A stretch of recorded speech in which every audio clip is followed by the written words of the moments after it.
2010. Fernández es fundador y presidente honorario de la Fundación Global Democracia y Desarrollo, Funglode. El exmandatario también se ha destacado como escritor y articulista, teniendo en su haber la autoría de importantes textos como Estados Unidos en el Caribe, Raíces de un poder usurpado, El nuevo paradigma, El delito de opinión pública, Años de formación, Años de avance, Ideas en conflicto, Diálogo póstumo entre Juan Bosch y John Barlow Martin, y En defensa de la Constitución.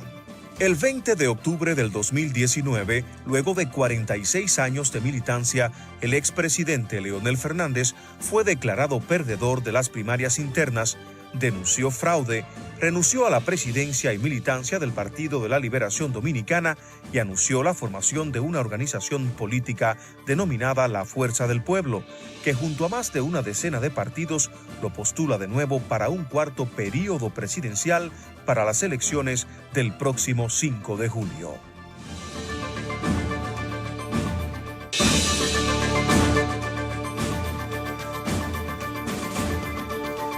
Nuestro panel estará constituido hoy por Miguel Franjul, director de El Listín Diario, a continuación Leonora Ramírez, quien es la editora del periódico Hoy, José Antonio Torres, subdirector del diario El Nacional. De este lado tenemos a José Monegro, director del diario El Día, Adalberto Grullón, director de informaciones de Teleantillas, y a Ramón Núñez, productor del programa telematutino en el canal 11 de Telesistema Dominicano. Muchísimas gracias a todos por haber llegado y a todas y a ella por haber llegado a tiempo. Bien, vamos a entonces, ver, Uchi, adelante. Vamos a comenzar las rondas de preguntas. En este primer segmento vamos a hablar obviamente del tema que domina el interés de la sociedad dominicana, la pandemia, la salubridad, la reactivación, la economía, después de que nos haya llegado esta desgracia mundial. Y la primera pregunta la va a formular el director del diario El Día, José Monegro. Buenos días, presidente Leonel Fernández. Quien asuma la administración del Estado, la dirección de la administración del Estado el próximo 16 de agosto, la encontrará en medio de la pandemia nacional y mundial. Me gustaría saber desde el punto de vista sanitario, ¿cuáles medidas entiende Leonel Fernández que deben tomarse inmediatamente se asuma la presidencia de la República quien ganara las próximas elecciones? Yo he cometido un error. Esa pregunta va ahorita. Es que el presidente Fernández tiene 10 minutos para exponer sus propuestas a los electores dominicanos. Primero, sí. Disculpen. Muy bien. Adelante. Bueno, pues en primer término agradecer esta amable invitación que me han hecho para participar con ustedes en este diálogo y que me permite compartir reflexiones e ideas acerca del futuro de la República Dominicana. Tenemos un programa de gobierno, ¿verdad?, que se titula 7 pilares para una nueva ola de transformaciones en la República Dominicana. Hablamos de una nueva ola de transformaciones, lo que significa que consideramos que la República Dominicana, en su trayecto histórico, pues ha tenido periodos de crecimiento y sostenibilidad en el tiempo. Y en efecto, yo creo que si hablamos de los últimos 50 años, la República Dominicana ha sido el país de mayor nivel de crecimiento económico de toda América Latina y el Caribe, en términos de promedio. En 50 años hemos acumulado una tasa de promedio anual de 5.5%. Eso es más que México, eso es más que Argentina, eso es más que Brasil, eso es más que Chile, eso es más que cualquier otro país de la región. Y por tanto creo que es motivo para sentirnos orgullosos como dominicanos de que así ha sido. A partir de 1996, sin embargo, se inicia una aceleración de ese proceso. Y por lo tanto, la República Dominicana ciertamente en el último cuarto de siglo ha experimentado una notable transformación en distintos planos. En el plano económico, social, político, cultural, tecnológico, medioambiental, en todos los planos. Algunos indicadores nos permiten entender eso. Por ejemplo, el Producto Interno Bruto en el año de 1996 era 18.000 millones de dólares. actualmente es 85.000 millones de dólares. Por tanto, en términos de capacidad de generación de riquezas, el país se ha expandido. En términos presupuestarios, yo creo que es impresionante lo que ha ocurrido. En 1996 el presupuesto era 26.000 millones de pesos. Con el presupuesto complementario que acaba de aprobarse en el Congreso, estamos llegando a 997.000 millones de pesos. Nos faltan 3.000 millones para llegar a 1 trillón de pesos en el presupuesto nacional. Por tanto, creo que son indicadores que establecen ciertamente cómo la República Dominicana se ha transformado, cómo ha habido una expansión económica significativa. Ahora bien, a pesar de eso, a pesar de tener el mayor nivel de crecimiento promedio anual en toda América Latina, de este crecimiento del Producto Interno Bruto, este crecimiento presupuestario, no es menos cierto que no hemos eliminado la pobreza, que todavía tenemos serios problemas para generación de empleos, que no tenemos una educación de calidad a pesar del 4% del producto que se destina a eso, que tenemos precariedades e insuficiencias en el sistema de salud, que tenemos déficit habitacional, en fin, que todavía sigue siendo un país en transformación. No hemos dado respuesta a todos sus problemas, aunque ciertamente sí ha habido avance. Es un país de contrastes, en el sentido de que hay polos de modernidad plenamente en el siglo XXI y hay todavía rezagos que parece que estamos en el siglo XIX. Y esa es la República Dominicana. Ahora, ¿cómo mirar hacia el futuro? Hemos tenido, insisto, una aceleración del crecimiento y la expansión en el último cuarto de siglo. Mirando hacia adelante es que proponemos los 7 pilares para una nueva ola de transformaciones. Empezando primero con que para que haya progreso y haya prosperidad se requiere una estabilidad política democrática. Nuestro primer pilar pues tiene que ver con el fortalecimiento institucional del Estado social y democrático de derecho. Segundo pilar tiene que ver con la continuidad del crecimiento económico y el desarrollo sostenible. Y ahí el énfasis está en cómo seguir apoyando a los sectores productivos, especialmente lo que tiene que ver con zonas francas, sector turístico, el sector agropecuario, el sector de servicios, en fin, los distintos sectores que intervienen para garantizar el crecimiento económico del país. Conjuntamente con ellos están, por supuesto, las medianas, pequeñas y microempresas que constituyen el tejido empresarial fundamental para la generación de empleos. Ese modelo de apoyo al sector productivo ha sido un modelo de trabajo intensivo que ha funcionado. Pero ahí viene entonces el tercer pilar, que es el proyecto de innovación, el nuevo paradigma para que la República Dominicana se pueda transformar. Y es combinando el modelo de trabajo intensivo de ese segundo pilar con un modelo de capital intensivo con un componente tecnológico fundamental que tendrá carácter transversal. ¿Para qué este tercer pilar de la innovación? Porque República Dominicana requiere mejorar sus índices de competitividad, ciertamente de productividad, de innovación para tener una mejor inserción internacional. Aquí hay algunos conceptos nuevos, por ejemplo, el tema de la creación de empresas startups, convirtiendo el parque cibernético de Santo Domingo en el corredor tecnológico de las Américas.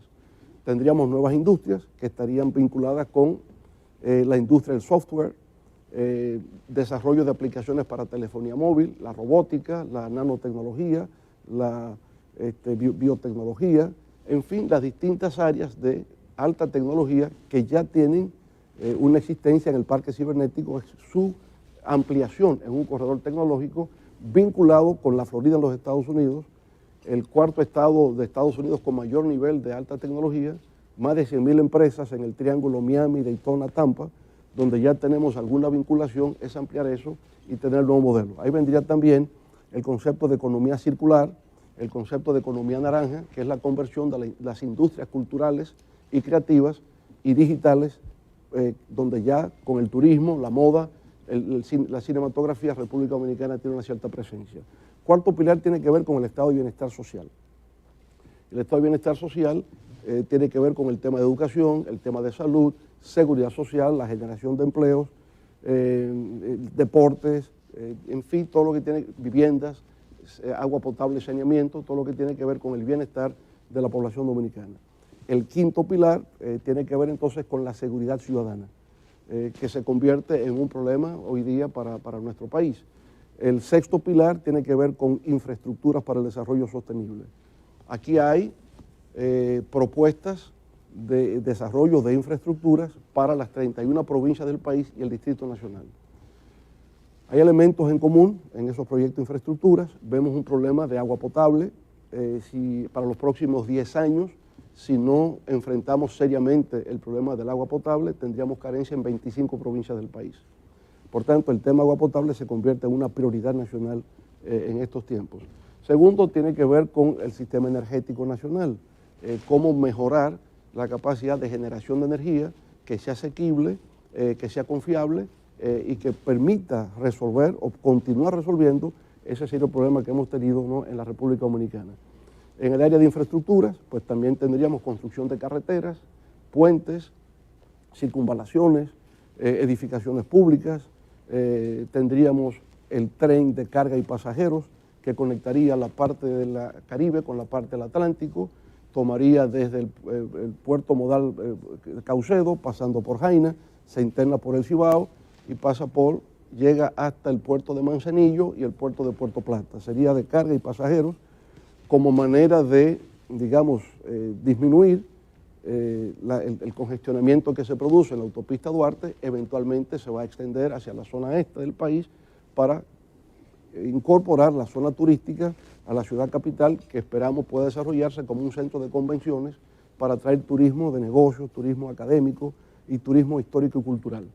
Bueno, entonces la parte de infraestructuras, y en séptima, el séptimo pilar para la nueva ola de transformaciones, pues tiene que ver con el desarrollo medioambiental, protección del medio ambiente, desarrollo sostenible y protección de los recursos naturales. Ahí está una visión en síntesis de lo que serían los 7 pilares para una nueva ola de transformaciones en la República Dominicana. Bueno, pues ahora sí. Bueno, le voy a modificar la pregunta para que parezca nueva. De las medidas sanitarias con frente al COVID, las medidas sanitarias que se han adoptado actualmente, ¿cuál usted mantendría, cuáles eliminaría o modificaría y cuáles nuevas medidas introduciría? Mire, el tema del COVID-19 en materia sanitaria nos plantea el tema del perfil epidemiológico. Es un tema tiene que ver cómo controlar epidemias, cómo controlar pandemias en este caso. Y por supuesto hemos aprendido una gran lección con el tema del coronavirus. En principio lo inesperado y por consiguiente lo desconocido. Ha habido una incertidumbre, no solamente en República Dominicana, a nivel mundial. No se sabe cuándo puede terminar, si hay rebrote o no hay rebrote. Ya en China, que tuvo 50 días sin un solo caso, en las últimas 3 semanas hay más de 100. Alemania por igual. En fin, la idea de que pueda haber un retroceso, quizás la reapertura, reactivación de la economía ha sido a destiempo, puede ser, o es que hay una segunda ola que tiene que ver con el coronavirus. En el caso nuestro, he tenido la oportunidad de visitar muchos de los hospitales a nivel nacional en una entrega de lámparas de luz ultravioleta que sirve para desinfectar áreas. He podido conversar con médicos. Por ejemplo, en el Hospital San Vicente de Paúl, en San Francisco de Macorís, que se convirtió en un momento en el epicentro del problema. Pregunto, ¿cómo estamos por acá? ¿No? ¿Ha mejorado? ¿A qué se debe? ¿A qué hemos aprendido? Los médicos sienten que en estos 3 meses han aprendido cómo lidiar con los pacientes. En principio no había protocolo de tratamiento. Hoy día saben que mezclando medicamentos distintos pueden controlar la pandemia.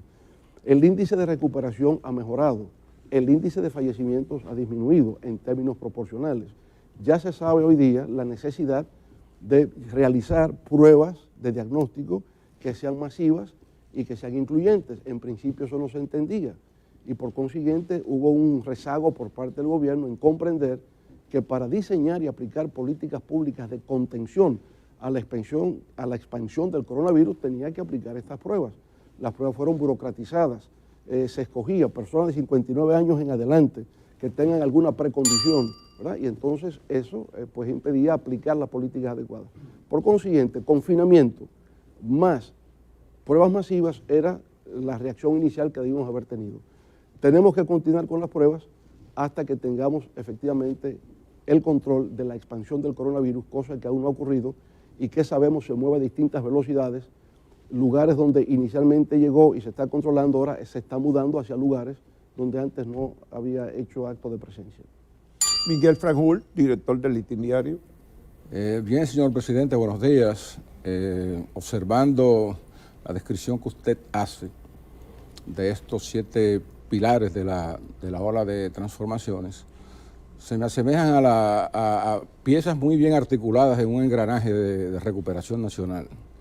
Pero usted sabe, y sabe todo el país, que esta pandemia ha desajustado el sistema en sentido general, ha causado crisis en el sistema de salud, ha traído componentes emocionales que traumatizan a una gran parte de la población, ha traído desempleo. No sabemos en qué medida esa situación se mantendrá.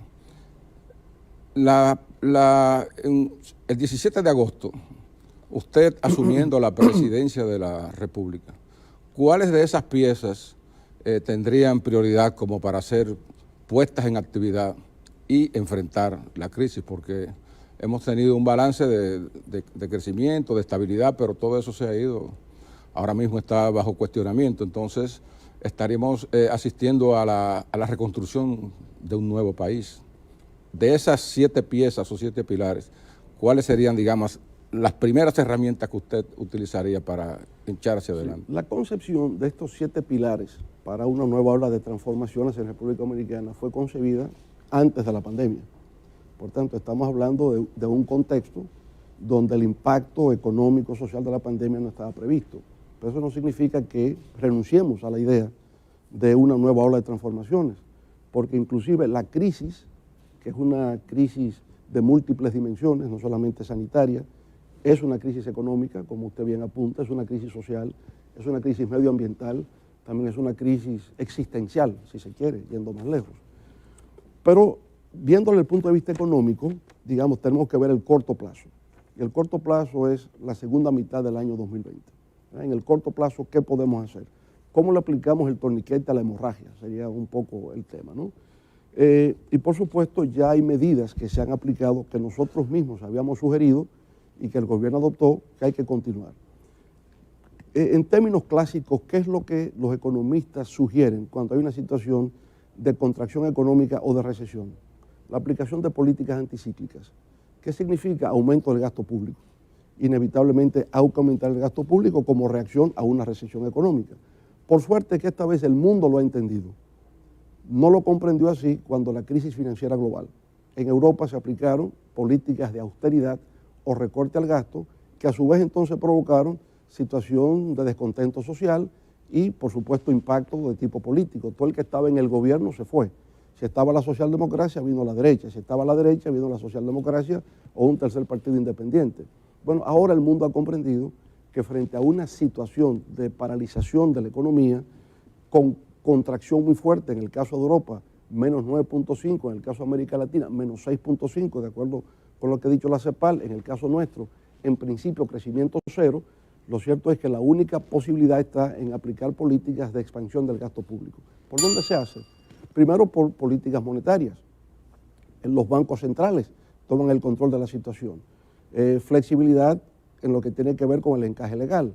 Por consiguiente, los bancos proveen la liquidez a las empresas. Reprogramación de deuda, disminución de tasas de interés, acceso a nuevos créditos en condiciones blandas y de largo plazo. Hay políticas monetarias que sirven entonces para enfrentar la crisis. Lo otro es por la vía fiscal. Bueno, no, todavía no, pero obviamente al tratarse de una crisis que no solamente es nacional, sino global, tiene que haber una respuesta global a la situación de los estados nacionales, que lo ha estado manejando el G20, con la creación de un fondo de cooperación y solidaridad. Los organismos multilaterales, Fondo Monetario Internacional, Banco Mundial, Banco Interamericano de Desarrollo, tendrán que proveer también recursos para que los estados nacionales, en el caso nuestro, República Dominicana, pueda enfrentar la situación. Adalberto Grullón, director de prensa de Teleantillas. Buenos días, profesor. Buenos días, mi querido profesor. Bien, profesor. Sí, sí. Yo quiero insistir sobre el tema de salud. La pandemia del coronavirus ha desnudado las debilidades que tiene el sistema de salud y el sistema de seguridad social en la República Dominicana. El sistema de seguridad social, en parte privado, pago por los trabajadores y el empresariado, los patronos, demostró ahí que eso que pagamos es insuficiente. o se está usando de manera inadecuada porque el Estado ha tenido que intervenir y financiar el tratamiento para el coronavirus. Pero por otra parte, los sistemas, esto ha demostrado que no tenemos un sistema de atención primaria en la República Dominicana que funcione adecuadamente. Es decir, no tenemos salud preventiva y salud comunitaria. Atención a esto. ¿Qué haría un gobierno suyo para resolver el tema de la crisis del sistema de salud y también la grave problemática del sistema de seguridad social? Sí, aunque en realidad, ¿no?, el tema de la pandemia ha impactado los sistemas sanitarios del mundo occidental en general, de países desarrollados y países en vía de desarrollo. El problema nuestro en salud es prepandemia. Y por supuesto, en los 7 pilares, en el estado de bienestar, estamos planteando algunos cambios o reformas al sistema de salud. Tradicionalmente, el sistema de salud en República Dominicana ha sido reactivo o curativo. El modelo que se está planteando es que ahora pase a tener un carácter preventivo. Entonces, en el sistema organizacional e institucional ya existen, ¿verdad?, algunas transformaciones que se están adoptando. El Ministerio de Salud Pública se convierte más bien en el rector de un sistema, rige el sistema, pero lo que tiene que ver con proveer los servicios está el Sistema Nacional de Salud. Yo creo que institucionalmente eso se va entendiendo mejor, el rol que le corresponde a cada quien. El Sistema Nacional de Salud es el que está encargado entonces del día a día de la provisión del servicio de salud a los ciudadanos dominicanos. Eso es en el sistema de salud, pero que se complementa entonces con el sistema de seguridad social. Y el sistema de seguridad social, que en el año 2004, cuando retorné al gobierno, tenía tan solo 34.000 afiliados, hoy día está llegando a 8 millones de afiliados. Por tanto, en términos de integrar al sistema un número significativo de la población, ha habido cierto avance. Pero todavía no cobra el carácter de universalidad porque requeriría incorporar 4 millones más. Y en esa fase pues tenemos que avanzar. Tiene 3 niveles, el nivel contributivo, el nivel subsidiado y el contributivo subsidiado. De los 3 funcionan 2, funciona el contributivo y funciona el subsidiado. El contributivo subsidiado hasta ahora no ha funcionado adecuadamente y si no ha funcionado en 20 años, lo mejor es que lo dejemos fuera y concentrarnos en los 2 que sí han funcionado. Ahora, el sistema de seguridad social debe garantizar equidad y el nuestro resulta muy desigual porque el catálogo de servicios que recibe el contributivo es 3 veces el per cápita que recibe el subsidiado y por consiguiente un reto que tenemos por delante es establecer la equidad en los servicios que recibe el que está bajo el régimen subsidiado debe ser equivalente al que recibe el que está en el régimen contributivo. ¿Qué ocurre en la práctica? Que una persona que es ingresada a un hospital por la seguridad social tiene que realizar el copago. Entonces sí, me cubre solo hasta una parte, pero la otra tiene que poner el paciente en su bolsillo, muchas veces no tiene. Ese sistema no cubre enfermedades catastróficas, no cubre algunas intervenciones quirúrgicas y por consiguiente cuando más se necesita, el sistema pues no está a la altura de las necesidades del paciente. Por tanto, tiene que darse una reforma al sistema de la seguridad social. En el Consejo Nacional de la Seguridad Social tiene que eliminarse el veto para que las decisiones fluyan. Bueno, parece que ya no Leonora que siga hablando de Ramírez, seguridad social. editora del periódico Hoy. Sí, buenos días, doctor Fernández. Pero mi pregunta está vinculada al tema de la seguridad social. El COVID-19 también le ha abierto la ventana a un apetecible pastel que son los fondos de pensiones. Y la propuesta del diputado Botello de que se le entregara el 30% de los fondos de pensiones a los trabajadores que así lo quisieren para compensar la crisis económica actual, pues ya ha sido aprobada en la Cámara de Diputados. ¿Le parece, doctor Fernández, realmente pertinente, sano para los fondos de pensiones que se entreguen esos recursos a los trabajadores en este momento, en esta coyuntura? Mire, el argumento que se ha utilizado es que ese 30% significaría 180.000 millones de pesos que irían a la calle inmediatamente y que eso podría tener un efecto contraproducente en el sentido de que generaría un nivel de inflación que provocaría una desestabilización de los indicadores macroeconómicos. Ese es el argumento que se ha construido, me parece que puede ser válido. De igual forma, no se dice, pero estoy consciente, que los fondos de pensiones se han utilizado para mantener el tema del déficit cuasi fiscal. Emisiones de bonos por parte del Banco Central, adquiridos con fondos de pensiones, mantiene la estabilidad y por consiguiente el tema del cuasi fiscal no presiona la estabilidad de la economía dominicana. Lo puedo comprender. Pero si esos argumentos son válidos para no conceder el acceso al 30% de los fondos de los trabajadores en los fondos de pensiones, ¿por qué el gobierno, a través de Hacienda, emitió bonos adquiridos con fondos de pensiones por 40.000 millones de pesos? Entonces, yo pienso que el gobierno no debió haber hecho eso cuando se le niega a los trabajadores el acceso al 30%. Ahora, se hizo. Y ahora eso se ha incorporado al presupuesto complementario. Esos 150.000 millones que están ahí, 40.000 corresponden a los bonos emitidos por Hacienda del Fondo de Pensiones.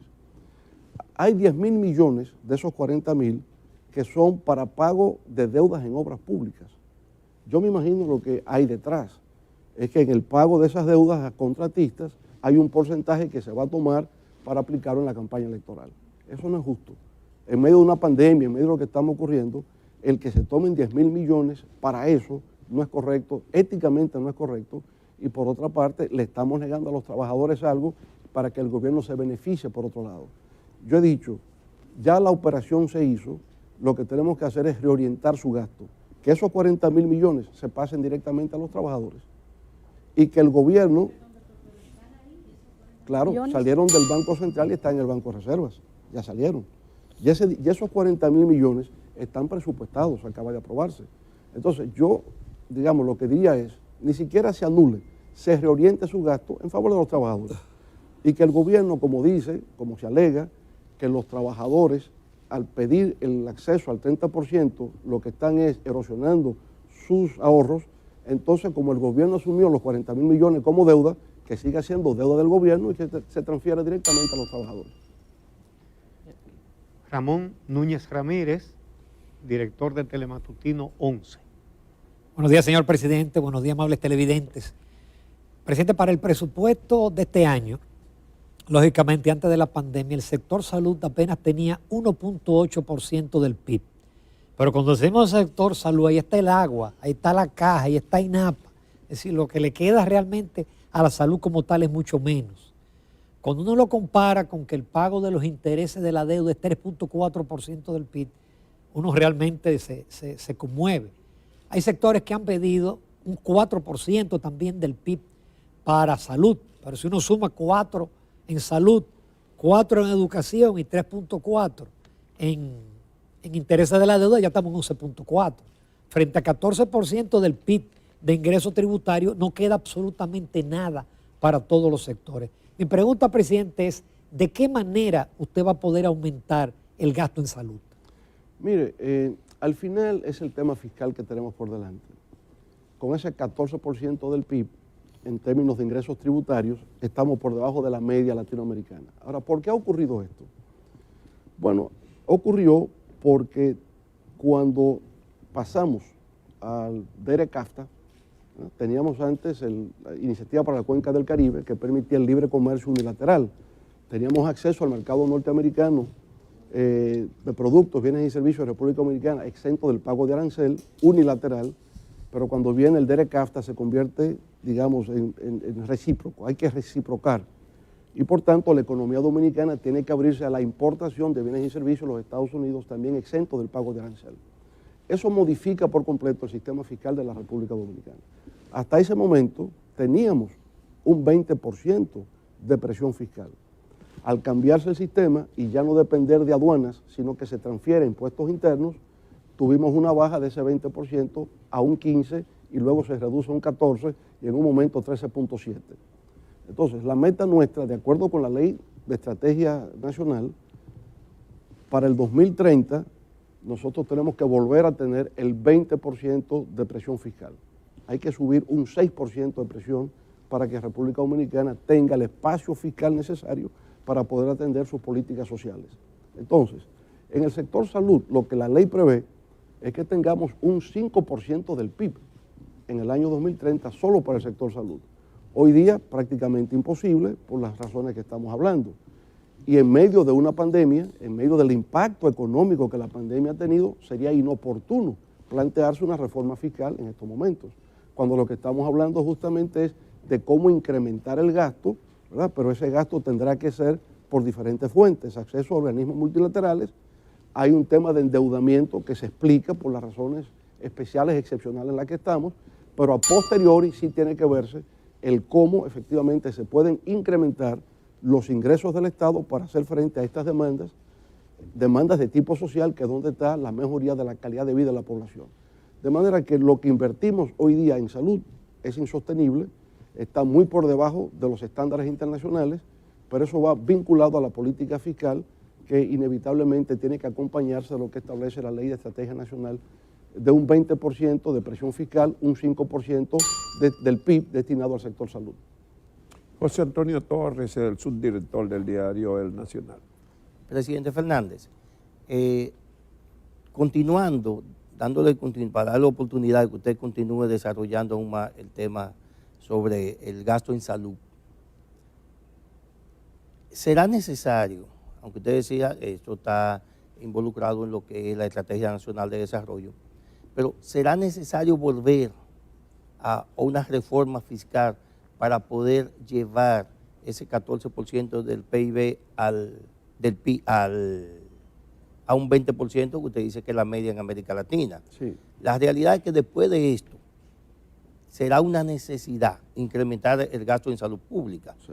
después de esta experiencia, de esta pandemia, y de qué otra forma puede hacerse que no sea aumentando la presión fiscal, pero no creo que sea la coyuntura. Por eso decía, el momento actual impide hablar de eso, porque usted no hace una reforma fiscal en medio de una situación de recesión. Primero tenemos que reactivar el crecimiento, y cuando se reactive y volvamos a la reinserción social, entonces, conforme a lo que establece la Ley de Estrategia Nacional de Desarrollo, hay un pacto fiscal pendiente de ser suscrito por todos los sectores. Habría entonces que convocar el Consejo Económico y Social y, en base al diálogo social, procurar el tema del pacto fiscal pendiente. Eso debió haberse hecho durante esta gestión de gobierno. El pacto fiscal, el pacto eléctrico y el pacto por la educación. Son tres que estaban previstos. Se suscribió el pacto por la educación, no hacia el eléctrico ni tampoco el pacto fiscal. Ahora, insisto, lo que ha ocurrido en el caso nuestro fue el cambio en la naturaleza del sistema fiscal nacional. Dependíamos mucho de ingresos aduanales. Esos ingresos aduanales se perdieron porque al abrirse a la economía dominicana, hoy se eliminan las barreras arancelarias.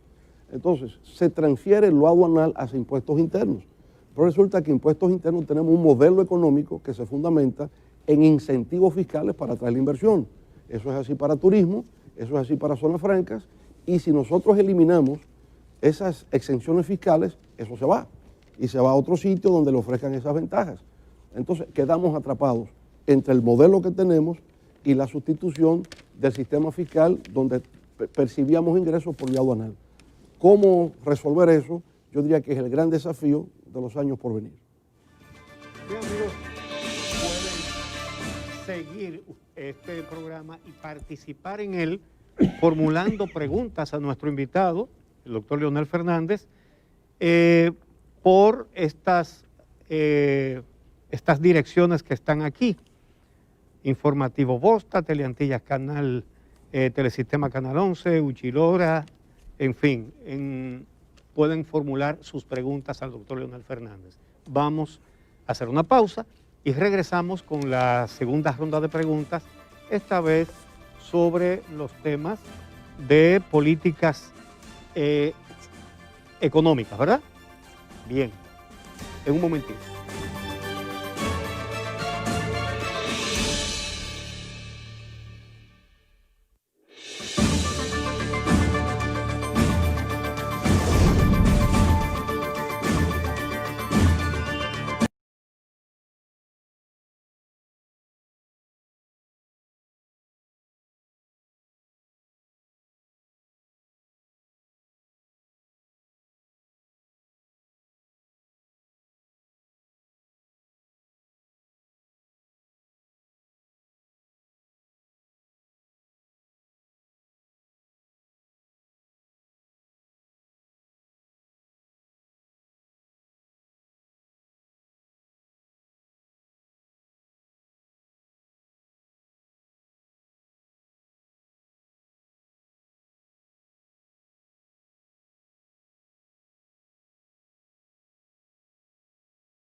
Ya debe pasar a ser una gran zona franca textil. Vamos a hacerlo como país. Pero el modelo textil no tiene mucho futuro. Bueno, pero por eso tenemos que crear la competencia y reducir los costos.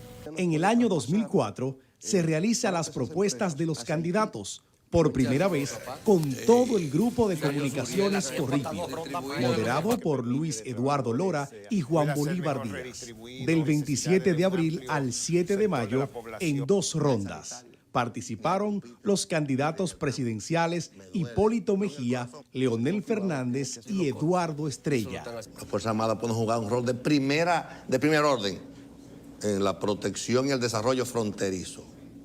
Todos los países que tienen frontera tienen que estar como la Guinea Tuerta. Siempre, por lo que pueda suceder.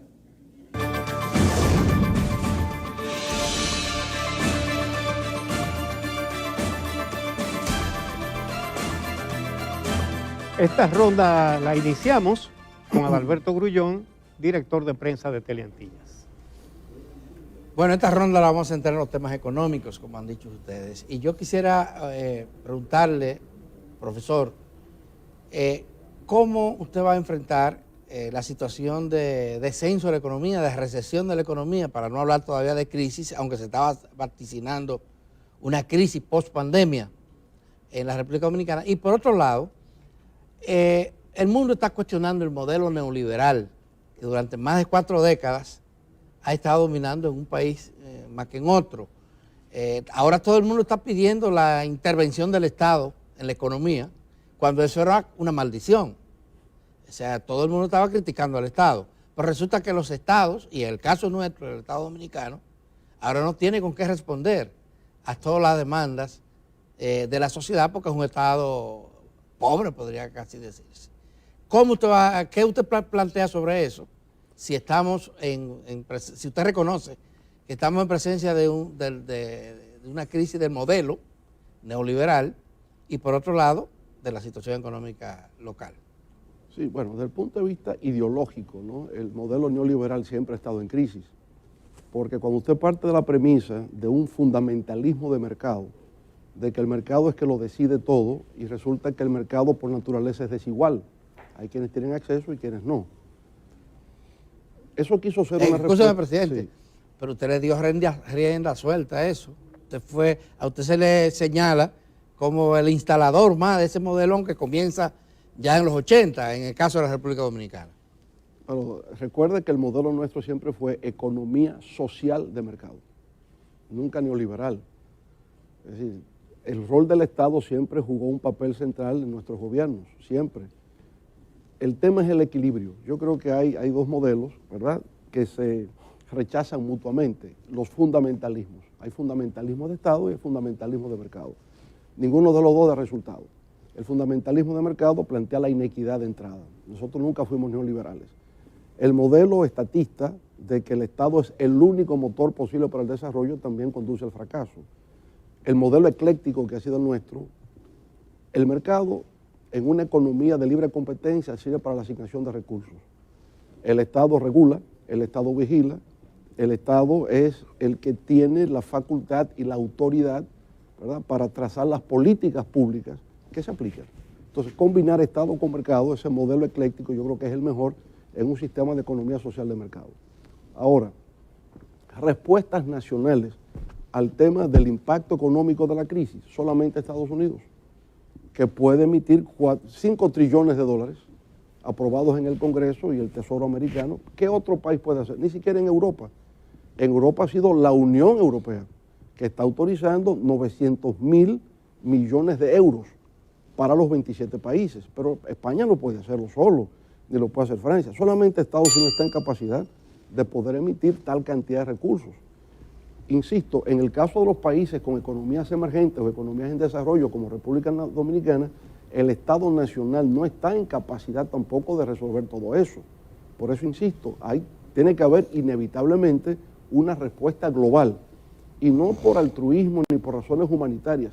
Es que es una economía global que para poder reactivarse, todos los países tienen que reactivarse también, y tienen que provenir recursos desde el exterior para poder reactivar plenamente esas economías. Eso va a ocurrir con República Dominicana, de hecho ya empezó. Hay 650 millones que entraron del Fondo Monetario Internacional. Hay 150 millones de dólares que han venido por la vía del Banco Mundial y tendrá que venir más en el futuro. Entonces, hay un tema de liquidez, hay un tema de solvencia que los estados necesitan con recursos frescos que tienen que venir desde fuera para poder enfrentar esta pandemia. No hay recursos nacionales suficientes para poder sostener la economía nacional. Bueno, vamos a darle el turno ahora a José Antonio Torres, subdirector de El Nacional. Presidente Fernández,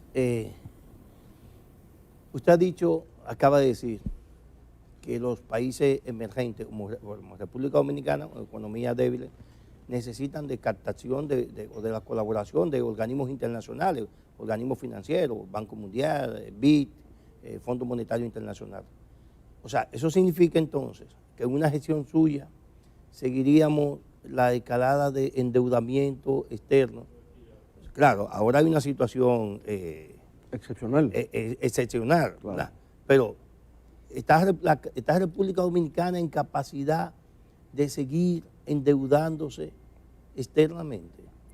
Mire, vamos a ver esto, porque yo veo el debate que siempre se plantea de si la deuda nuestra es alta.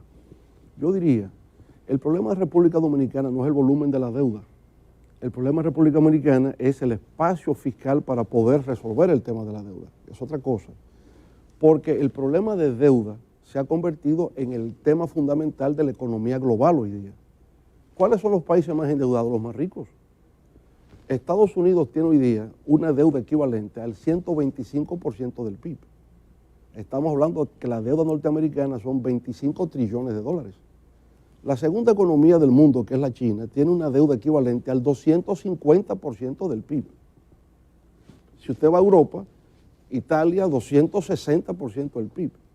Japón, 240% del PIB. Es el próximo problema que se ve en la economía mundial es el tema de sostenibilidad de la deuda de los países altamente desarrollados. Ese es el tema. República Dominicana, una deuda consolidada, sector financiero y no financiero, es del 50 a 51% del PIB. En términos relativos, eso es poco, comparado con lo que está ocurriendo en el plano de la economía internacional. El tema consiste que con una presión fiscal de un 14%, usted no puede atender esa deuda. Ese volumen de deuda usted no lo puede atender teniendo un 14% del PIB, que además tiene un déficit crónico. Para este año, en el 2020, nosotros tenemos un 25% del presupuesto que tiene que ser financiado por deuda.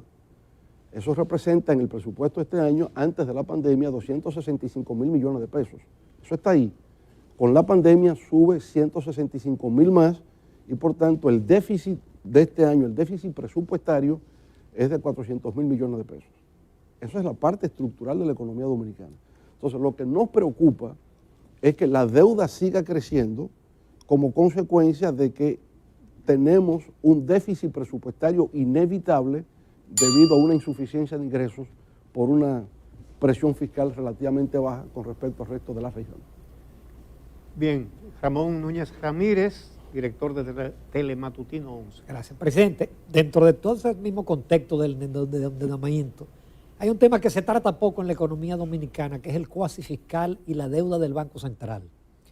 En su gobierno se promulgó la ley de recapitalización del Banco Central y es justo reconocer que usted cumplió con la ley. Usted dio desde el 0,5 hasta el 0,9% del PIB. La ley tenía un periodo de 10 años.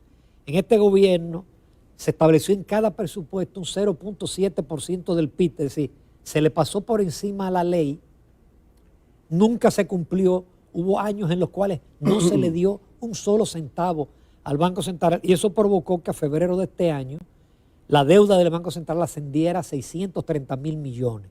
Bajó los 40.000 millones de las AFP porque el Banco Central tuvo que devolver esos recursos. Sabemos que no es un problema inmediato, sino que vendrá también con la recuperación, pero ¿qué idea tiene usted con ese problema que limita de manera extraordinaria la política monetaria del Banco Central? Sí. Lo tomo también un poco para explicar el tema del déficit fiscal o de los déficits fiscales que tenemos, porque en el caso nuestro, ¿verdad?, en base a la ley de recapitalización del Banco Central, anualmente transmitíamos de recursos fiscales del gobierno central 25.000 millones de pesos al Banco Central para el tema del déficit cuasi fiscal. O sea, el gobierno transmitía 25.000 millones al Banco Central, que no lo hace el actual gobierno. Pero además hemos tenido el tema del subsidio al sector eléctrico. Si el petróleo llegó a cotizarse a $147 el barril, ese año el subsidio al sector eléctrico fue de 1.500 millones de dólares. Por lo tanto, cuando usted suma todo eso, el déficit fiscal se disparaba, pero no porque el gobierno incurrió en gastos excesivos, porque el gobierno no tuvo capacidad para aplicar políticas de austeridad, no. La estructura económica del país obligaba a eso, más los subsidios sociales para mantener la paz social, la tranquilidad del país. Inevitable tener un sistema de subsidios sociales. Entonces, si yo quiero decir que el déficit fiscal yo lo reduzco es no cumpliendo. Como en este caso no hago las transferencias al Banco Central, mi déficit fiscal en términos estadísticos disminuye, pero eso es artificial, es porque usted no ha cumplido con lo otro. Entonces creo, Ramón, que 10 años para la recapitalización del Banco Central resultó insuficiente. Yo creo que en el modelo chileno, cuando se produjo la quiebra de bancos, esa ley para recapitalizar el banco fue de 30 años.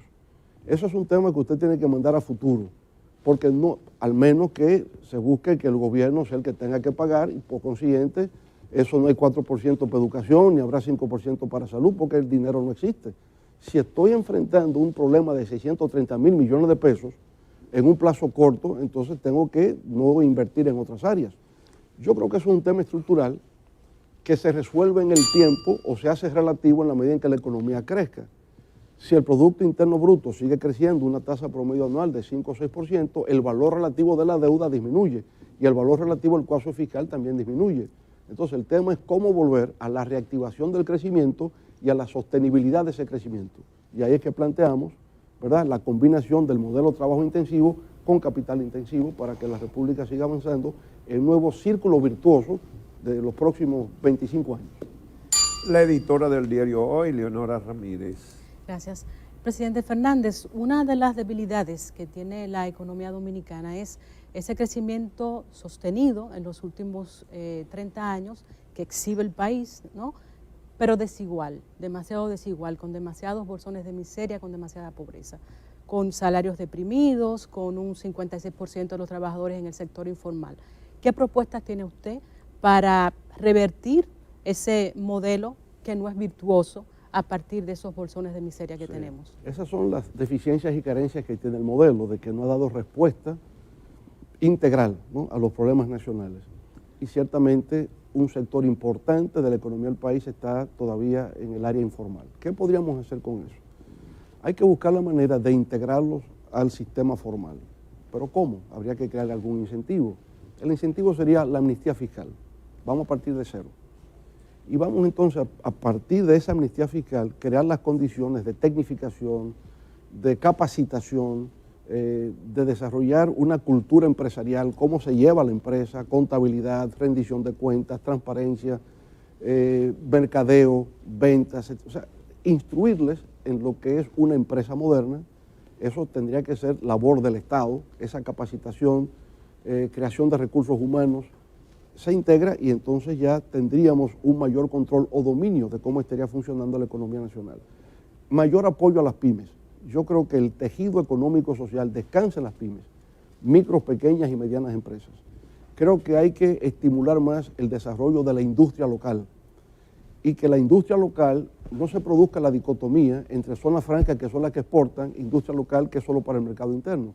Yo creo que ha llegado el momento en que la industria nacional, los parques industriales nuestros, que realmente están creciendo, necesitan el estímulo para la exportación. República Dominicana tiene que exportar más. Aquí lo que estamos exportando es básicamente textiles, prendas de vestir, equipos médicos, ¿verdad?, calzado, plástico, etc. Pero necesitamos incrementar la agroexportación, desarrollar la agroindustria con fines de exportación.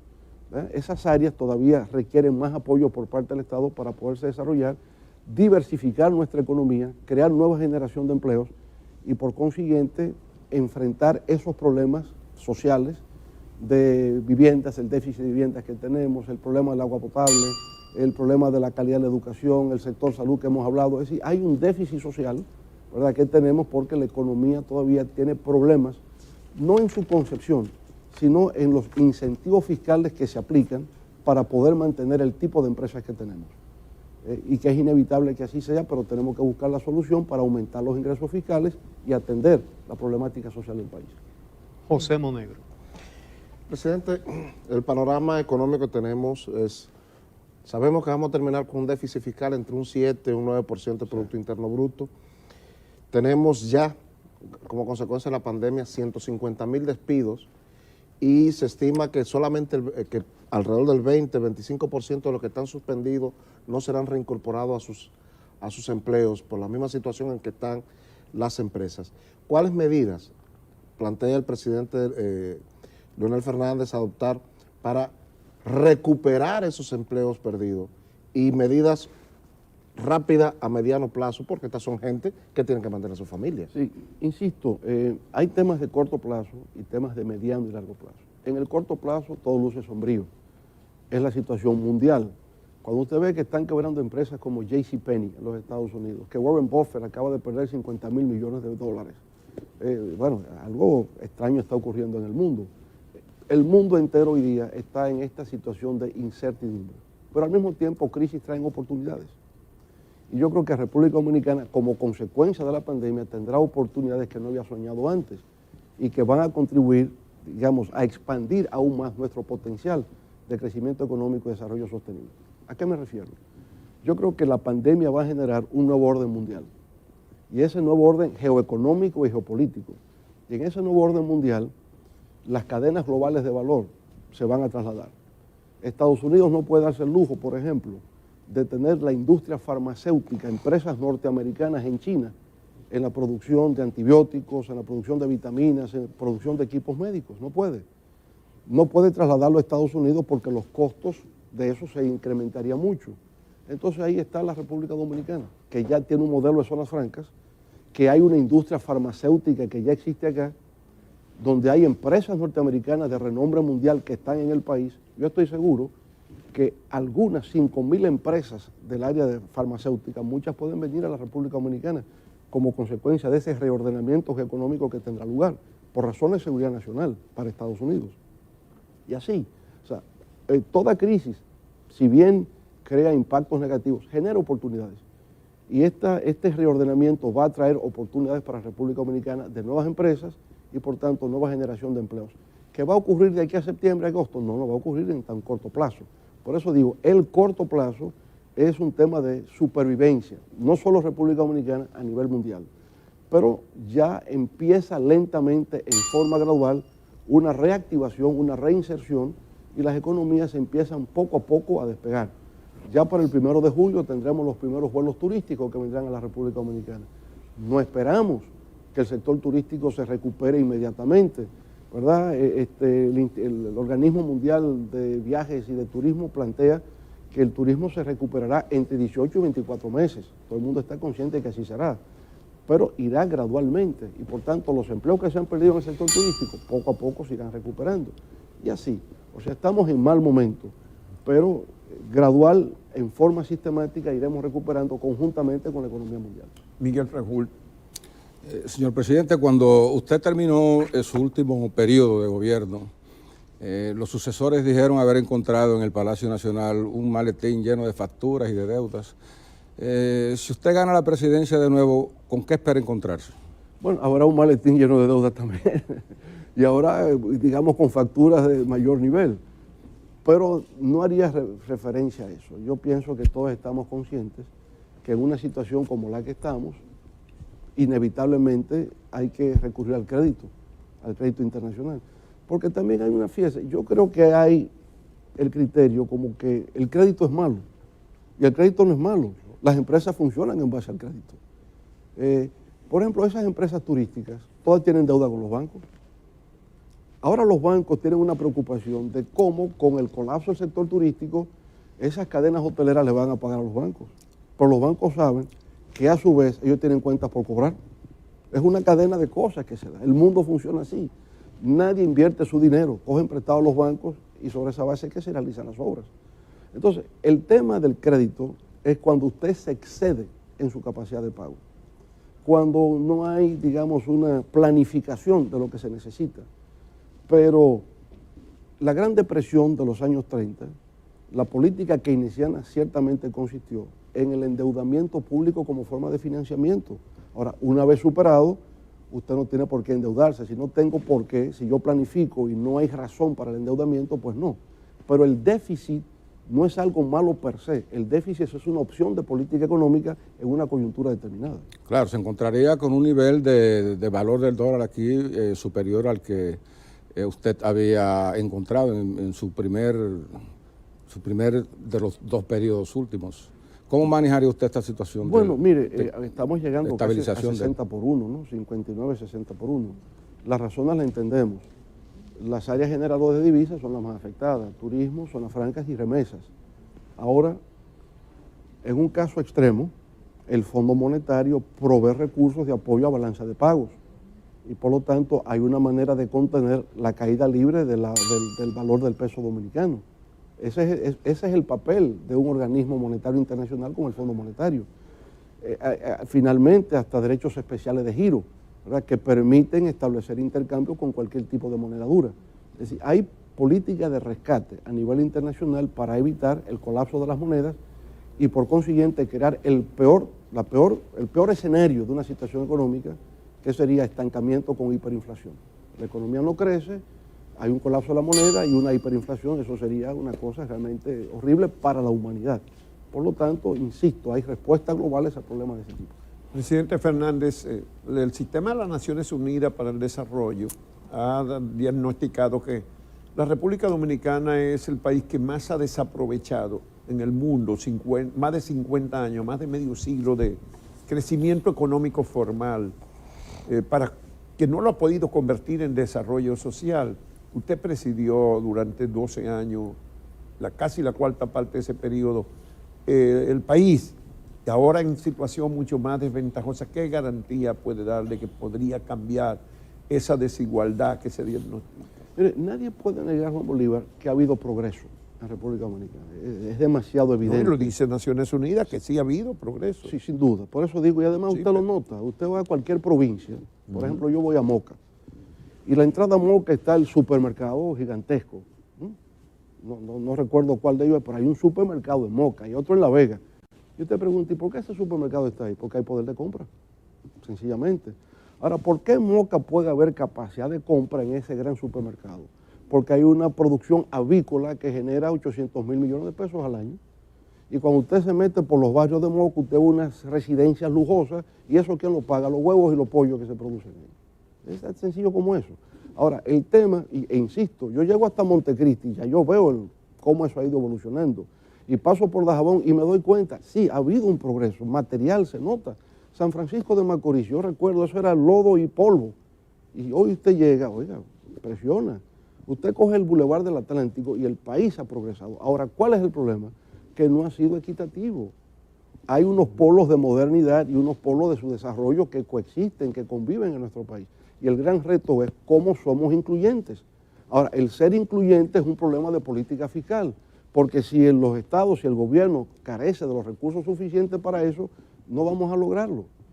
Hay un tema pendiente, una tarea pendiente, post pandemia, cuando todo esto esté ya en acción, que tiene que ver la corrección del problema de política fiscal. Porque ahí es donde está la redistribución de la riqueza, en esa política fiscal. Y el tema está ciertamente en educación, pero educación no basta inyectarle recursos. ¿Cuál es la filosofía y política educativa que tenemos para que realmente haya una educación de calidad? No la tenemos. Y la educación es el mejor instrumento de movilidad social ascendente que se pueda tener, a nivel individual, a nivel familiar y a nivel de los pueblos. La educación es lo que eleva. Pero ese es justamente uno de los puntos que van en contra suya, que se le ha criticado, porque en la educación es donde no se invirtió suficientemente en su periodo, no es verdad, pese a ese crecimiento económico. No, vamos a ver, Juan Bolívar, colocando las cosas en contexto. Yo soy electo en el año 2004 en medio de una crisis financiera nacional. Hay que recuperar eso. Hay que recuperar la estabilidad y el crecimiento, cosa que se logró. En el 2008 me tropiezo entonces con 2 crisis adicionales. La crisis financiera global, el impacto que produce, y la crisis de los precios de los commodities. Es decir, yo tuve que enfrentar 3 crisis. A pesar de eso, encontramos un gasto en educación de 1.2% del PIB y yo lo llevo a 2.7%. Eso significó, en términos presupuestarios, que en el año 2004 la inversión en educación era 11.000 millones de pesos, cuando termino era 58.000 millones de pesos. ¿Qué significa en términos presupuestarios? Que aumenté el 500% de inversión en la educación preuniversitaria. Si le añade a eso lo que hicimos en educación universitaria, no hay antecedentes en la historia de la República Dominicana. La pregunta que voy a hacer ahora la hice ayer y la voy a hacer mañana. Usted mencionó el crecimiento de nuestra economía, de lo cual no hay duda, aunque alguna gente lo quiere cuestionar. Mi pregunta va en el sentido de que con una economía que crece, ¿cómo es que ese crecimiento no alcanza para pagar salarios que le permitan a la gente comer? La canasta familiar está calculada por el Banco Central en 30.000 pesos mensuales. Tenemos salarios mínimos de 10.000. ¿Tiene alguna propuesta? Eso es un problema grave y serio, ¿verdad? Los bajos salarios que existen en la República Dominicana frente a la voluntad de consumo que existe hoy día, ¿verdad? Y frente al impacto global que usted va teniendo en sociedades hiperconsumistas. Eso tiene un impacto en República Dominicana. Ahora bien, hemos tenido crecimiento económico innegable, ha habido transformaciones innegables, pero la estructura de la economía dominicana, que se fundamenta en las exenciones, en los estímulos fiscales, ha impedido que el Estado tenga los recursos necesarios para poder enfrentar esas necesidades. Es lo que ha ocurrido. Por ejemplo, usted produce ahí. Usted tiene que generar exenciones para traer maquinarias, equipos, utensilios, instalaciones, todo en un esquema de exención. Por tanto, ese modelo tendrá que ser corregido, no con las empresas que ya existen, porque el turismo está sustentado en la concesión de estímulos fiscales, exenciones. Zonas francas también, eso no lo podemos eliminar, ya eso es así, al menos que lo queramos perder. Pero tenemos que crear un esquema donde efectivamente se pague el impuesto sobre la renta. Yo creo que la incorporación de la economía informal a la economía formal podrá traer nuevos recursos al Estado dominicano que permite enfrentar eso. ¿Ve? Tampoco usted puede invertir la pirámide, aumentar el gasto corriente, aumentando salarios, y entonces carece de inversión para el capital. Entonces las infraestructuras se quedan, no hay con qué atender el tema del agua, no hay con qué atender el tema de las viviendas. Nosotros estamos realmente ante un gran desafío, o sea, el desafío de cómo disponer de recursos suficientes para enfrentar la deuda social que existe. E insisto, en el momento actual, los recursos fiscales solamente dan para financiar el 74% del presupuesto. El 26% tiene que ser deuda en el momento actual. Entonces, ¿cómo resolverlo? Llevando, como dice la Ley de Estrategia de Desarrollo Nacional, a un 20% la presión fiscal. Pero eso lo prevé al año 2030. Tampoco puede ser bruscamente, porque se genera entonces un desincentivo que paraliza el crecimiento económico. Bien.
profesionalizada. Eso es de sentido común. Nosotros tuvimos ese criterio. Cuando llegamos al gobierno en el 1996, era un gobierno de PLDistas, reformistas, PRDistas, del PRI y de todos. Inclusive, en el propio Palacio Nacional trabajaban PRDistas. Y algunos compañeros me decían que mire, que es del PRD, digo, no importa, porque el gobierno no es el gobierno del partido, es el gobierno de todos. El presidente no es solo presidente de los suyos, es presidente de todos los dominicanos. Vamos a crear obras deportivas en los barrios para que la juventud se pueda entretener, que son medidas. Y vamos, señor, en este país cada vez más a fortalecer la educación y la familia dominicana. Que la familia se ha dejado abandonada. Un gobierno que tenga que poner, porque todo comienza por la casa, por la familia. Y tú verás cómo vamos a reducir drásticamente lo que es la violencia y la inseguridad ciudadana. Ahora hay gente que quiere trazar pautas sin haberlo elegido nadie, sin haberlo puesto nadie ahí. ¿Y por qué? ¿Y por qué tiene usted que representar un sector que a usted no lo ha elegido nadie? Ni tiene derecho, porque usted no se lo ha ganado ante los... Digo, y ya de eso hay. Y yo lo he dicho con toda franqueza. Lo ideal para mí sería ser simulador, es decir, ustedes son una maravilla, yo los voy a invitar a mi casa y al palacio para que se mude para allá. No, usted no ha elegido nadie a eso.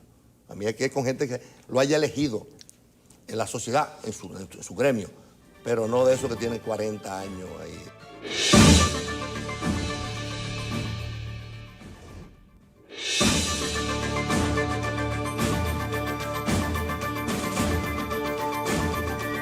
Vamos a esta tercera ronda sobre las políticas institucionales y vamos a permitir que sea la editora del periódico Leonora Ramírez que le dé inicio.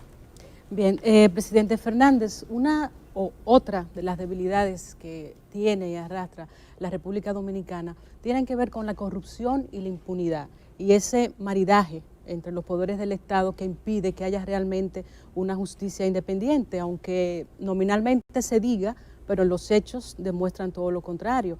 Y tenemos antecedentes, quizás el más fresco es el caso de Brecht. En una administración suya, nuevamente, ¿qué iniciativas tomaría para crear ese Estado, digamos, para crear los mecanismos para que haya una justicia más independiente y para que la lucha contra la corrupción pública sea realmente un hecho y no se quede como un papel ahí, como una institución más, como en la nada? Sí. Mire, yo diría, ¿verdad? El Estado de Derecho se fundamenta en el principio de legalidad y todo lo que se haga para combatir la corrupción o lo que sea tiene que fundamentarse en ese principio de legalidad. En política anticorrupción o política de transparencia nosotros tenemos ya todo el andamiaje legal que se pueda concebir para enfrentar con eficacia el tema de la corrupción. Ya es cuestión de que los actores que tienen la responsabilidad de llevar a cabo la investigación, la persecución y el castigo actúen conforme a criterios de justicia. ¿De dónde parte, digamos, la construcción de ese andamiaje de tipo legal? Con las convenciones internacionales. La Convención de Naciones Unidas sobre la corrupción y la Convención Interamericana sobre el tema de corrupción. La República Dominicana ha suscrito eso, se ha aprobado en el Congreso y es parte de nuestra legislación. Y la legislación dominicana va entonces en consonancia con todo lo que estipulan esas convenciones. ¿Qué plantean ellas, por ejemplo? Bueno, la transparencia empieza con tener una institucionalidad legal en lo que tiene que ver con la administración financiera del Estado. ¿A qué se refiere? Bueno, al presupuesto, a tesorería, a contraloría. Entonces nosotros tenemos leyes orgánicas recientes sobre esos temas. Hay una nueva ley de presupuesto, una nueva ley de contraloría, una ley de tesorería, tal como plantea la Convención. Tenemos una ley de contratación de bienes y servicios del Estado, ley de licitación pública nacional e internacional. Tenemos la ley de función pública. La Convención establece la creación de comisiones éticas en las distintas instancias del gobierno. Las tenemos. En fin, si usted se pone a ver, la legalidad del sistema para enfrentar la corrupción ya existe en la República Dominicana. ¿Y qué nos falta, señor presidente? Entonces, hablamos a veces, Ministerio Público, independencia del Ministerio Público, me parece correcto, pero eso está en el Estatuto del Ministerio Público, el Ministerio Público es independiente, por tanto, que actúe. Es lo que tiene que asumir su función de actuar, porque el Estatuto del Ministerio Público dice que es independiente. El Poder Judicial plantea la independencia, ¿verdad?, de los jueces. Ellos deben actuar conforme a justicia, conforme a lo que indiquen las leyes. O sea, y si alguien va a interferir con ellos, que reaccionen y lo denuncien públicamente. Pero los hechos son todo lo contrario, señor presidente. Entonces ya es parte de la cultura y es parte de la tradición, no por falta de voluntad política y no es por falta, digamos, de un dispositivo legal que establezca la forma en que se tiene que proceder. ¿Sometería a la justicia a ex compañeros de partido de encontrarse pruebas de que cometieron actos de corrupción? Total y absolutamente, tiene que ser así. Todo el mundo tiene que ser responsable de sus hechos.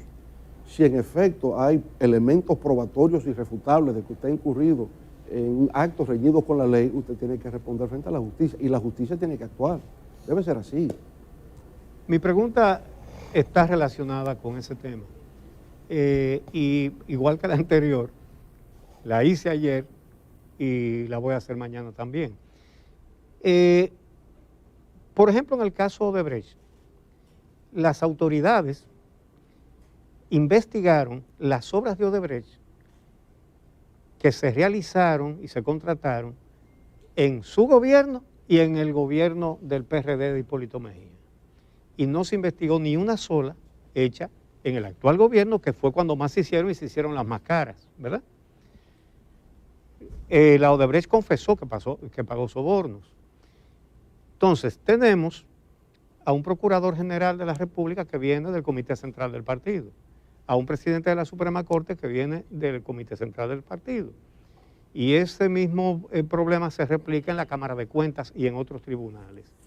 ¿Usted tiene alguna propuesta para evitar que las cosas, los manejos fraudulentos o corruptos que se hacen en un gobierno, tengan que esperar que venga otro?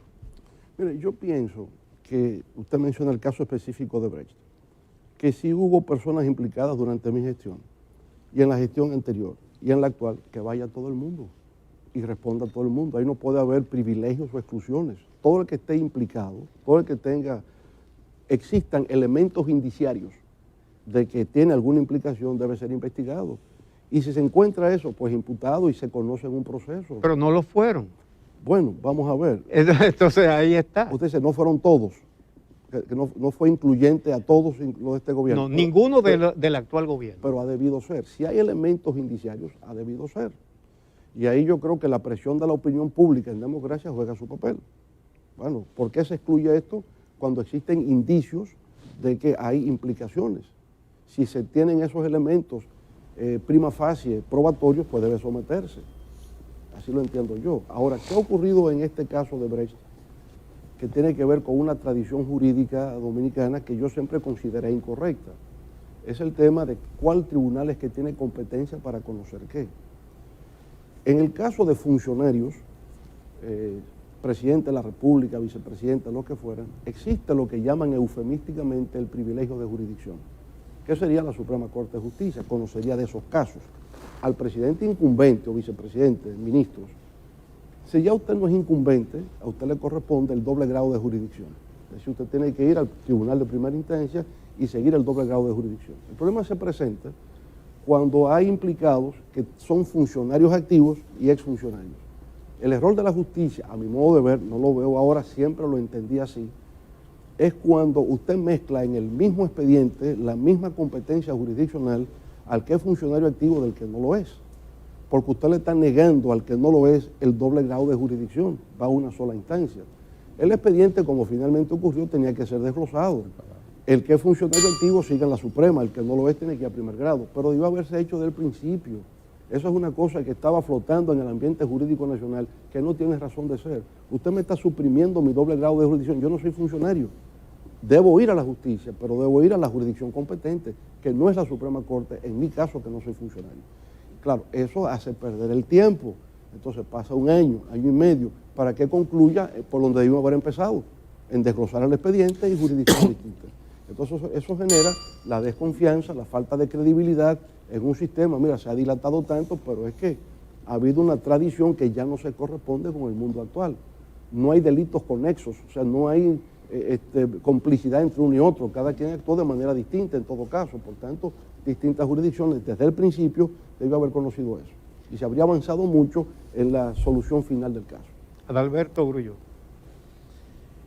La crisis institucional, aquí teóricamente nosotros tenemos independencia de los poderes, pero en la práctica, lo que hemos visto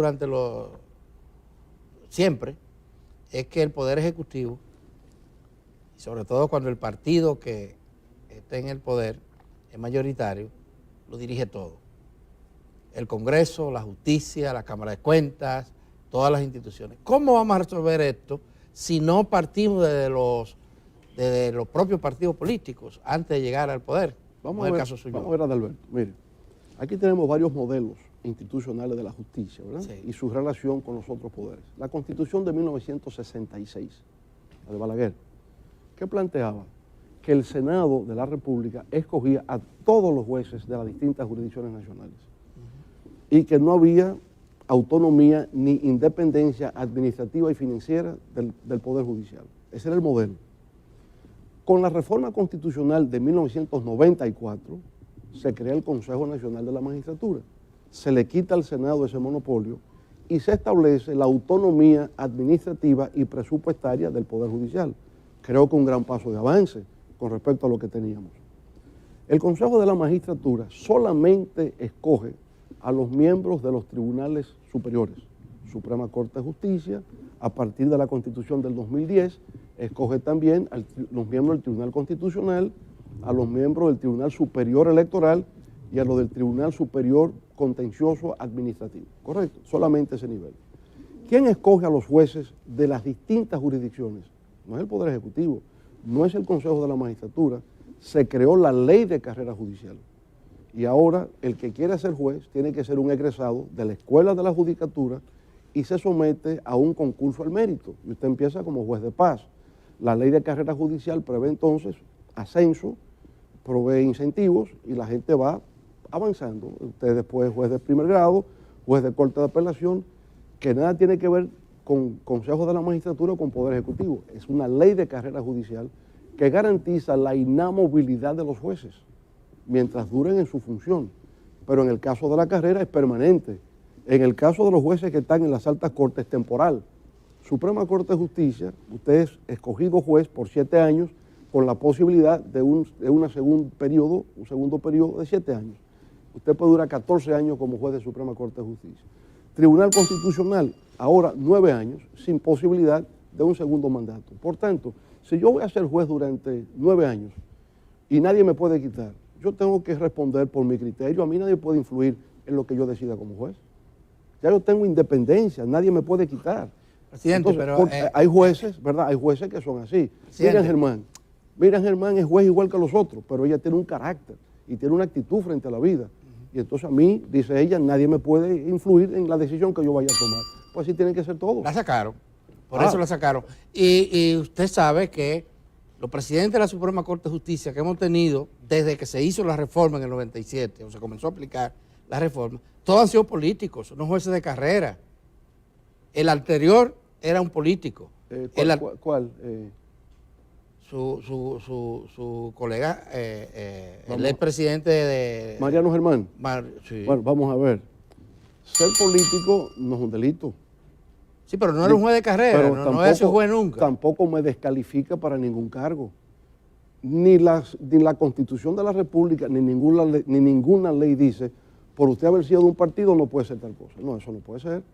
Porque vamos a ver, aún en los países desarrollados, la gente participa de la vida política. Usted coge los Estados Unidos, está Donald Trump, falta un juez de la Suprema Corte de Justicia, falta uno.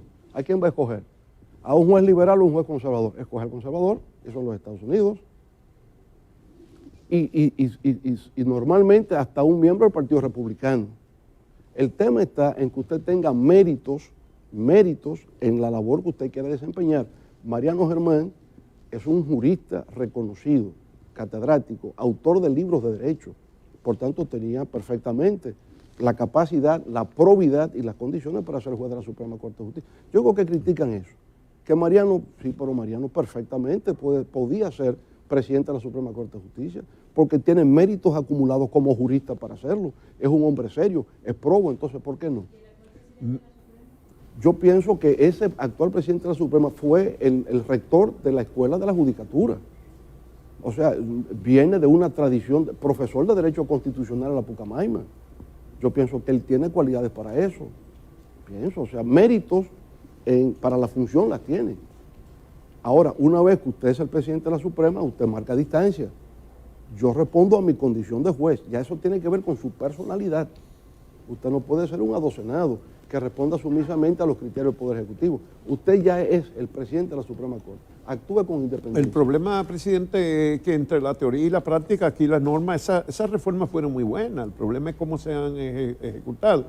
Ese caso específico que estamos hablando, sin duda que el actual presidente de la Suprema tiene muchos méritos, pero era un activista de la campaña electoral unos meses antes de ser designado. Entonces, se le ve como una persona que viene en función de ser un activista político a ejercer ese cargo.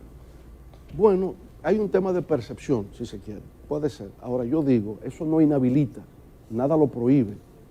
Lo que entiendo es que una vez en el cargo, ya usted tiene que asumir la actitud. Ahora, si usted está en el cargo, usted no puede hacer activismo político. Por ejemplo, los miembros del Ministerio Público. Ya usted es fiscal, ya usted no puede estar en la actividad política, porque la ley lo prohíbe.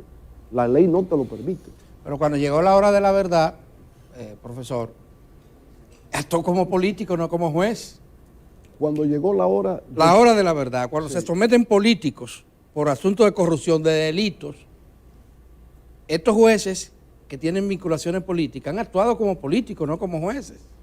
Mire, y casi, es más, aquí hay hasta delitos comunes que han cometido políticos y de una vez dicen, no, esa acusación es por razones políticas y se actúa en consecuencia. No, yo pienso que eso no debe Porque ser. no es solamente el caso de Odebrecht, tenemos antecedentes.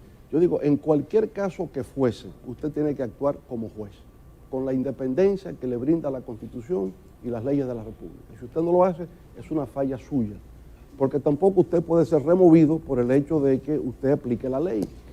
Es más, si lo van a remover, porque ¿quién es que lo puede cancelar? Miguel Franjul. El Poder Ejecutivo no puede cancelar a un juez. Señor presidente, usted propulsó una gran reforma de la Constitución de la República. Esa reforma ya cumple 10 años de prueba. Durante los últimos tiempos ha estado sometida este modelo institucional, este marco institucional, a presiones para modificarla. Y ahora que tenemos la proximidad de unas elecciones presidenciales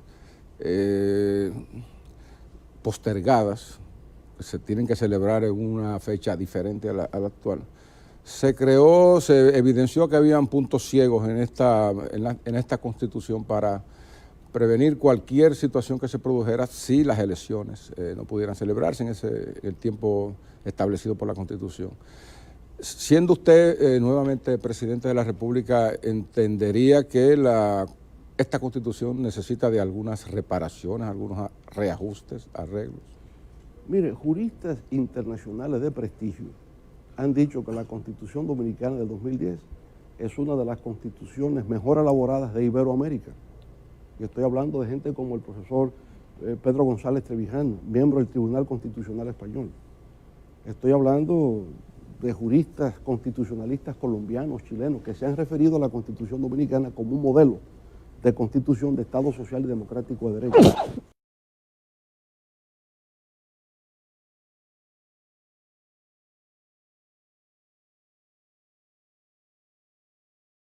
Una constitución no puede prever todo. Usted tiene distintos modelos. Hay constituciones maximalistas que pretenden ser códigos. Bueno, hay otras que son minimalistas, que solamente trazan el cuadro general de cómo debe funcionar el Estado, pura y simplemente. No puede preverlo todo. La Constitución norteamericana, ¿verdad?, de 1787, la se ha modificado. ¿Quiénes son enmiendas?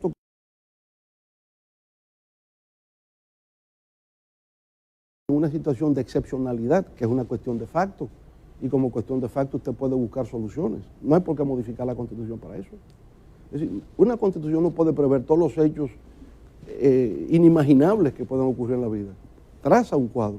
Si yo tengo un estado de excepción y aquí se quebranta el orden natural, yo aplico mi estado de excepción para buscar solución de facto con el consenso político y queda resuelto. ¿Y si lo aplica caprichosamente para no hacer las elecciones? No, porque caprichosamente no podría hacerlo, sería un puede desconocimiento al orden constitucional, ya sería un desconocimiento.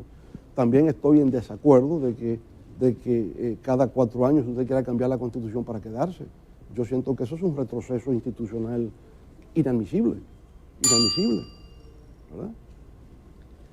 Al final, lo que quiero decir es, una Constitución lo que hace es que traza las reglas del juego democrático, reglas de juego, y esas reglas de juego tienen que ser asumidas y aceptadas. Sí, pero en un estado de excepción, presidente, como el que está ocurriendo ahora, hay muchos derechos individuales y derechos colectivos que pueden ser lastimados y hasta suprimidos. Entonces, un estado de excepción no puede ser la sombrilla de una Constitución paralizada. No, digamos, hay modalidades dentro del estado de excepción. En el caso actual es un estado de emergencia fruto de una situación de calamidad pública. Hay modalidades. Pero el estado de emergencia o estado de excepción o cualquier otra modalidad lo que indica es no hay una previsión con respecto a esto, las reglas de juego no están claras, vamos al diálogo político y social para su solución sin tener que modificar la Constitución. Creo que se puede hacer. José Monegro. Presidente, me gustaría que a la luz de la organización de este proceso electoral, que yo sé de paso tendremos casi 20 delegados en una mesa electoral a raíz de una sentencia del Tribunal Superior Electoral, me evalúe usted la ley electoral nuestra. Usted fue muy crítico y se aprobó una ley electoral que el periódico El Día desde el principio la calificó como un tollo.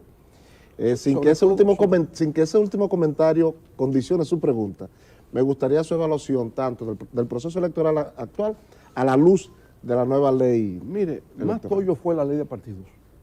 Yo pienso que la ley de régimen electoral más o menos contiene las reglas del juego electoral, más o menos claras. Lo que no estuvo bien fue la ley de partidos. Y no estuvo bien porque hubo una propuesta inicial de la Junta Central Electoral con asesoría de la OEA y de Idea Internacional que me parecía perfecta. Si hubiéramos aceptado eso, no hay problemas. Pero desde el Poder Ejecutivo se quería un modelo de escogencia de candidatos a cargo de elección popular en base a primarias abiertas y simultáneas. Ahí empezó el problema. Y resulta que ya había habido una ley en el año 2004 que planteaba primarias abiertas y simultáneas que la Suprema Corte, actuando como Corte Constitucional, la declaró nula por ser inconstitucional. Ya el tema no venía a cuento. Si hubo esa decisión con autoridad de cosa irrevocablemente juzgada, era vinculante a todos los órganos del Estado, pero se quiso seguir en eso. Y entonces ya en muchos aspectos esa ley fue organizada para viabilizar una reelección presidencial. El concepto de primarias abiertas y simultáneas era con la finalidad de sustituir al plebiscito al referéndum. Tenía un nivel de legitimación popular, el pueblo votó por mí, por tanto la reforma constitucional para la reelección quedaba legitimada, eso es lo que se quería.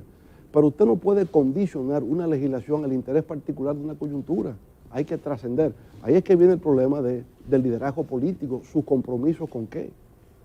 Yo quiero una ley, no que me favorezca, yo quiero una ley que establezca claridad para todos los actores políticos, que no me perjudique, pero que no me favorezca, igualdad de condiciones para todos. Pero yo quiero una ley que me haga posible mi reelección con un nivel de legitimación popular, ya se daña todo. Entonces se encadena todo y el Tribunal Constitucional tuvo que intervenir para declarar la nulidad de 4 o 5 artículos de esa ley de partidos políticos, que no hubo necesidad de eso, pero es que se quería una ley para unos fines muy particulares. Eso es retroceso institucional, absolutamente, porque usted no está concibiendo la ley como parte del bien común, como parte del bien colectivo, sino que me beneficie.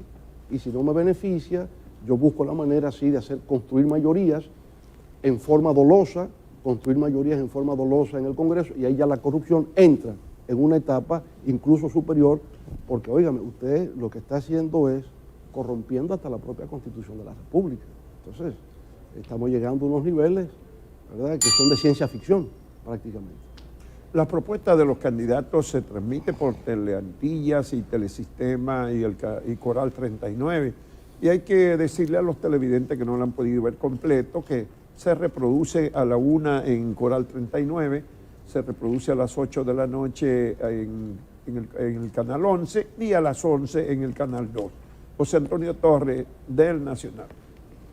Presidente, como el tema que estamos tratando ahora es sobre políticas institucionales, el Servicio Exterior Dominicano siempre ha sido criticado porque tenemos embajadores y cónsules que sobran.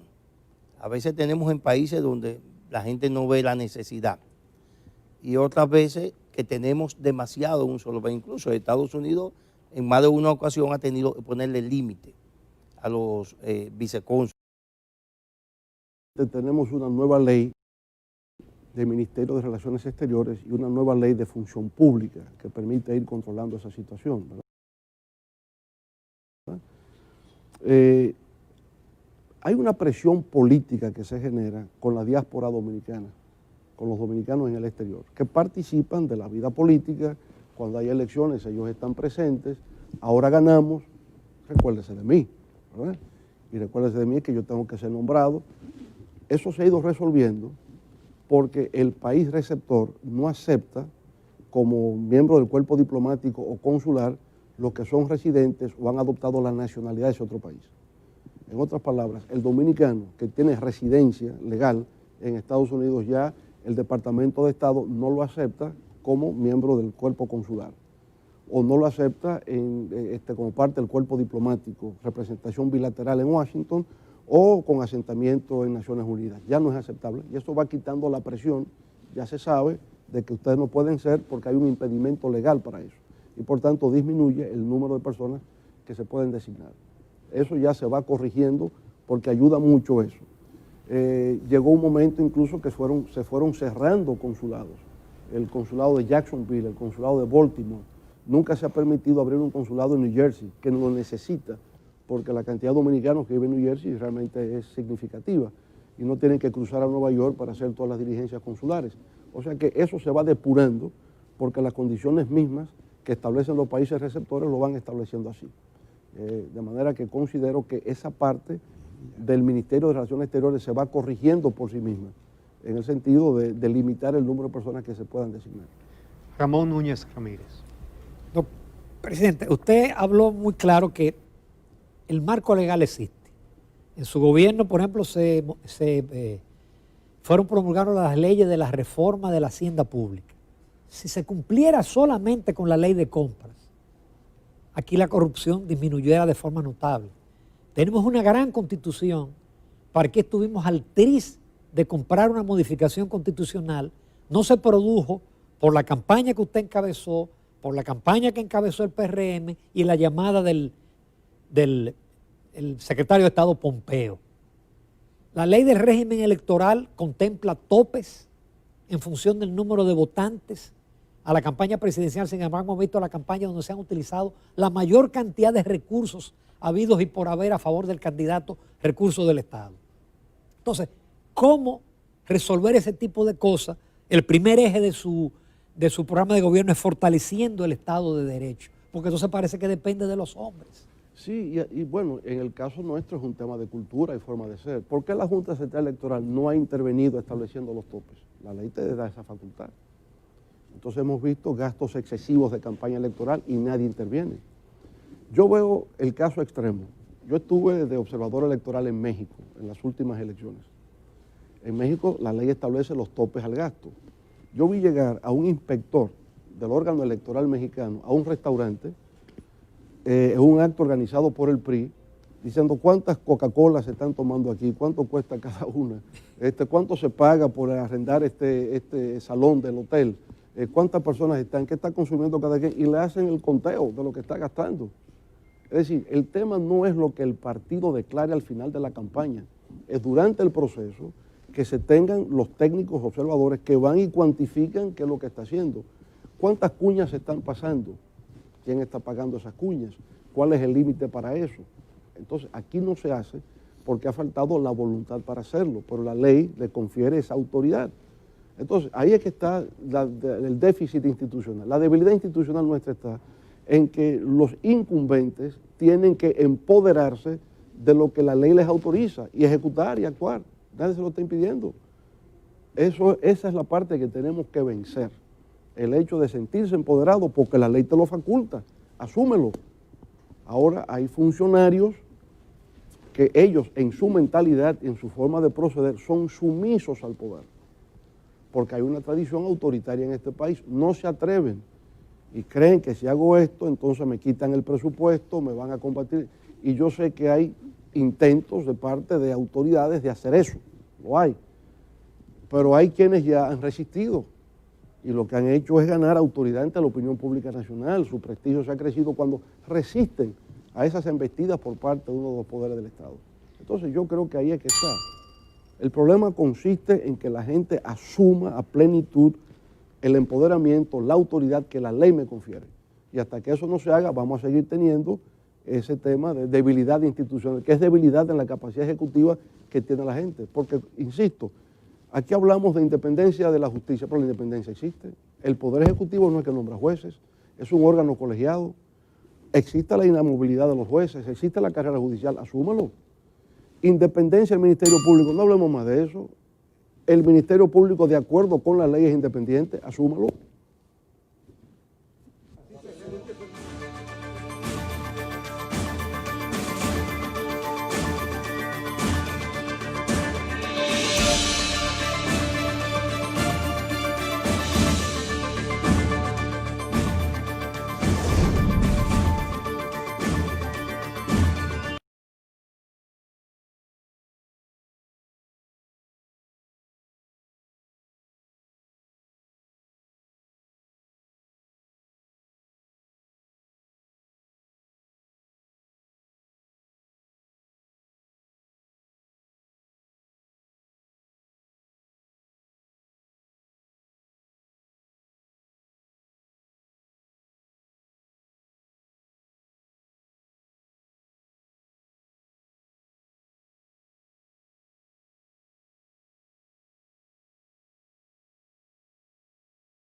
Bien, en esta cuarta y última ronda de preguntas, vamos a tratar el tema de la seguridad ciudadana y el control migratorio.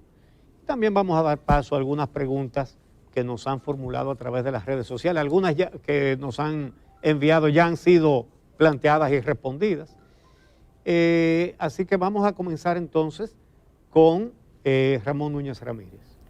Presidente, como estamos en el tema de la seguridad ciudadana, el control de la delincuencia, Se habla de la necesidad de un código penal, pero el código penal no ha habido manera de salir, ha sido aprobado en 2 ocasiones por el Congreso, ha sido observado por el Poder Ejecutivo porque no incluye la despenalización del aborto.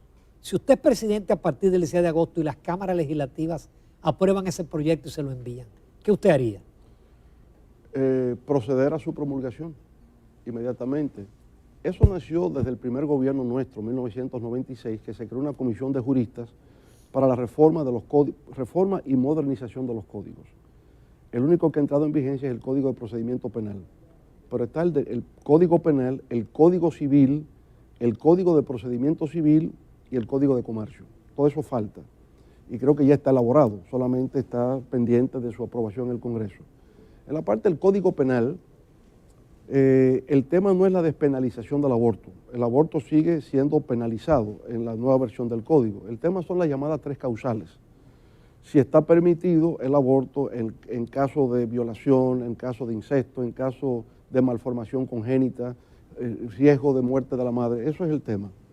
Mi tesis sobre eso es que esos temas nunca están previstos en un código.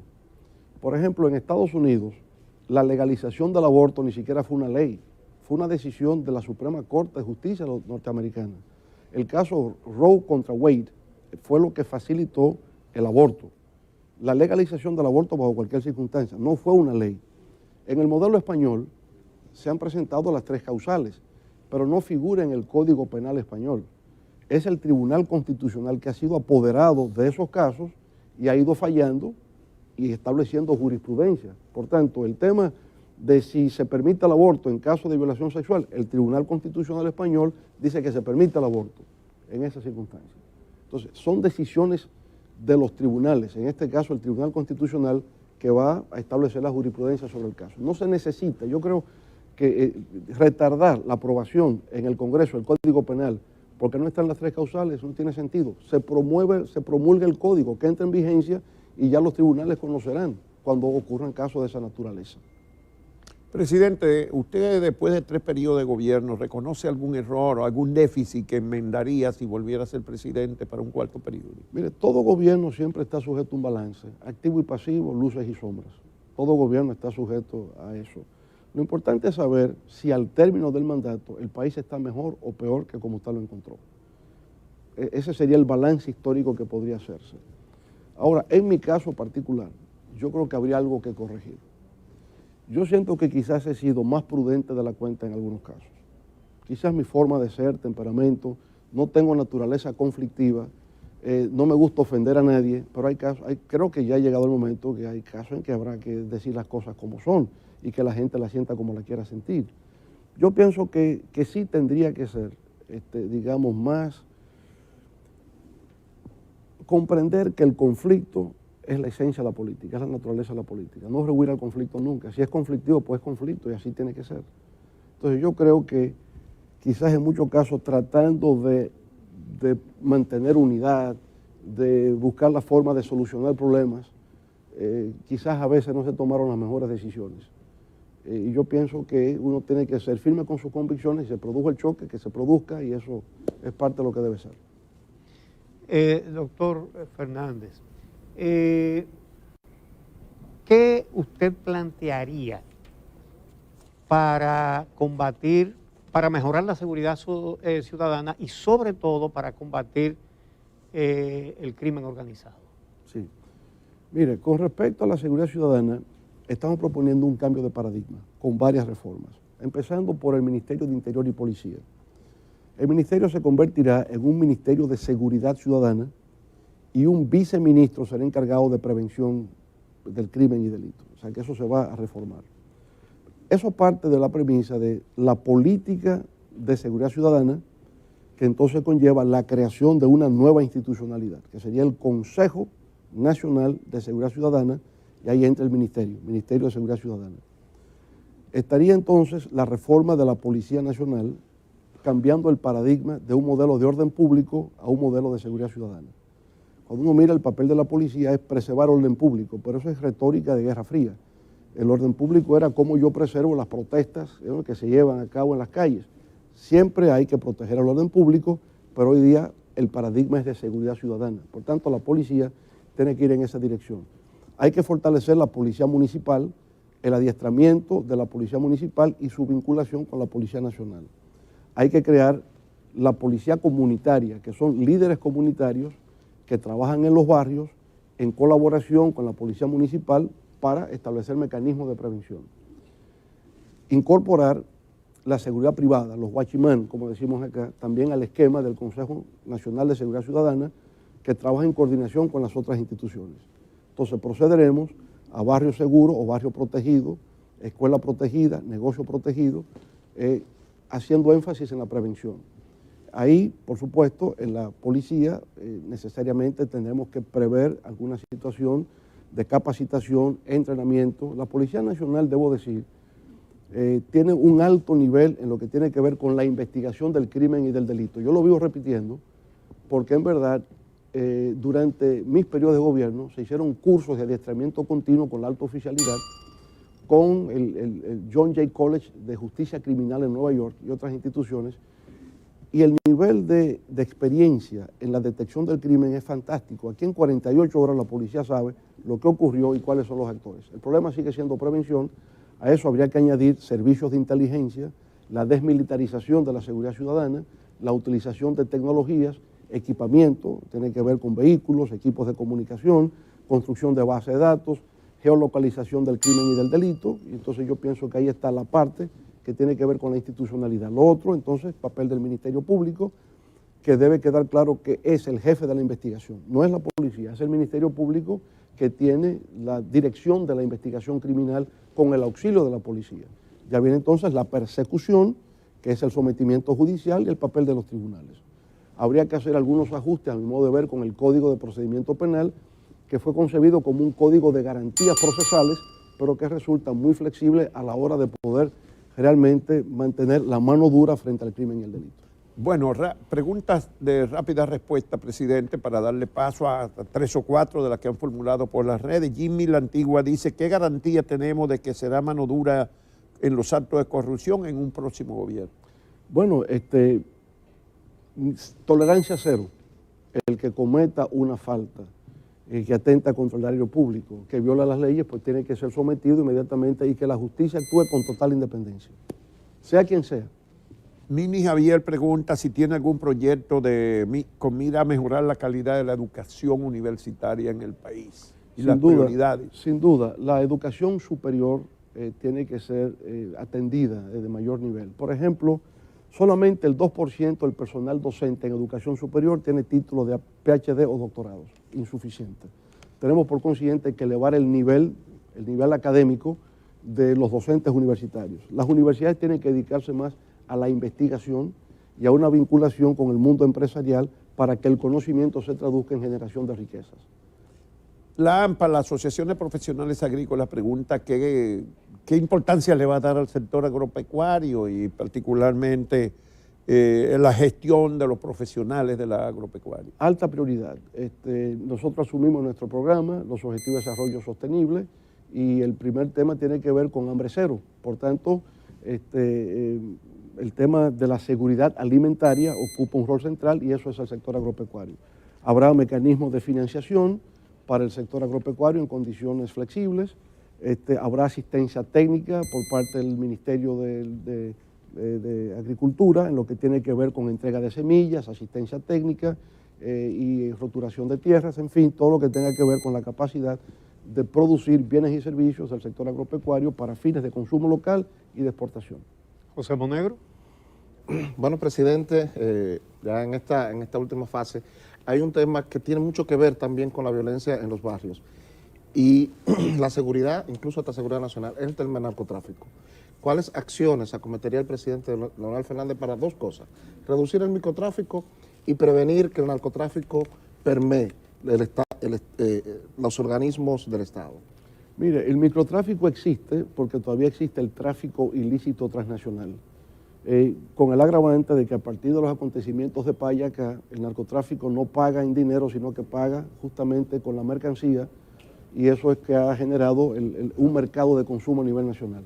Un elemento positivo es que hay un acuerdo entre Estados Unidos y Colombia para eliminar la producción de hoja de la coca y la sustitución de la hoja de la coca por otros cultivos lícitos que generen rentabilidad a los productores locales colombianos. Por tanto, si se reduce la producción de hoja de la coca, habrá menos cocaína y por tanto habrá menos mercancía de esa naturaleza que llega a República Dominicana y eso, por supuesto, va a eliminar entonces el microtráfico porque el mercado se cerró. Ahora, mientras tanto, yo creo que tenemos que prestar atención a los puertos marítimos, a los aeropuertos, atender la frontera y las costas marítimas. Hemos reducido las trazas en el espacio aéreo dominicano para controlar el narcotráfico y por tanto reducir el tema del microtráfico, que es lo que genera los delitos conexos de los asaltos, los robos, los homicidios, etcétera, que tanto preocupan y generan angustia en la población dominicana. Bueno, hemos llegado al final de este segundo capítulo de las propuestas de los candidatos correspondientes a las elecciones del 2020. Tenemos que agradecerle muy particularmente al doctor Leonel Fernández porque usted es líder aquí en las propuestas de los candidatos. Usted y el doctor Guillermo Moreno comparten el haber estado 4 veces en las 8 ediciones que lleva las propuestas de los candidatos. Muchas gracias también a los compañeros y la compañera miembros del panel de este día y les invitamos a ustedes y a todos para mañana la tercera y última emisión de este año de las propuestas de los candidatos que será con el licenciado Luis Abinader, candidato presidencial del Partido Revolucionario Moderno y sus aliados. Hay que advertir que la de mañana va a tener una particularidad por la circunstancia de que Abinader ha estado afectado por el coronavirus. Se va a hacer desde su casa, va a haber una instalación o desde su oficina para transmitirlo a él desde allá, pero nosotros vamos a estar aquí en vivo como en los demás días. Aunque el licenciado Abinader ha dado ya negativo, probablemente la prudencia no va a salir tan rápido a la calle. Así que mañana nos vemos en la última entrega de esta serie correspondiente a este año. Se retransmite a la 1 el programa por Coral 39, a partir de las 8 en el canal 11 y de las 11 en el canal 2 el programa completo de este día. Muchísimas gracias a todas y todos.